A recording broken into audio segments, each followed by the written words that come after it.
So, I want to have a look at some of this. Anyone can hold the helm when the sea is calm. We've had a lot of calm seas up until quite recently.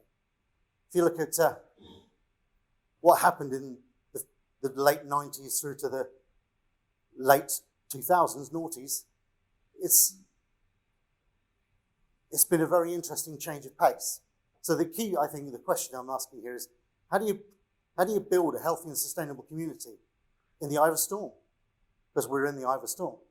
Things change every day. So much is going on that makes things difficult, that makes it hard for us to predict what's going to happen. It makes it hard for us to tell people much about where we're going. So a lot of our kind of essential purpose as leaders is kind of disappearing. So, from 1998 to 2007, my granny could have steered the ship. Through the early Blair years, etc., we had unprecedented low inflation, low interest rates, low unemployment. Things that economists told us couldn't happen, those three things together. We had 10 years of it. So it was easy. And a lot of our leaders, if you think about that timing, that's nearly 20 years ago, a lot of our most senior leaders now were starting as leaders then. They did their kind of schooling, their apprenticeship as leaders in times when it was easy. Remember 2008? When brown stuff hit fans and everything changed.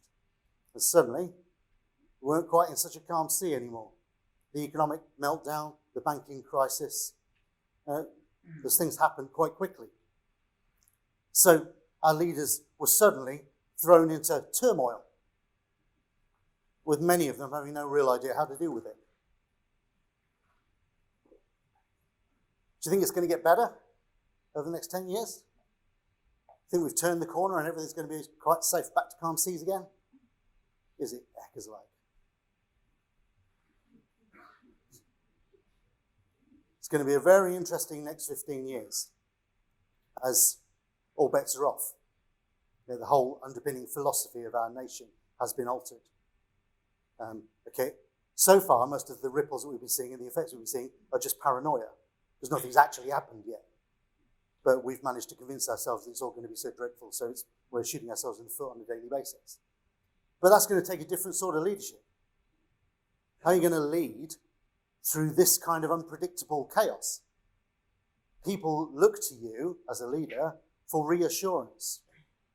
They look to you for confidence that it's all going to be all right. Is it all going to be all right?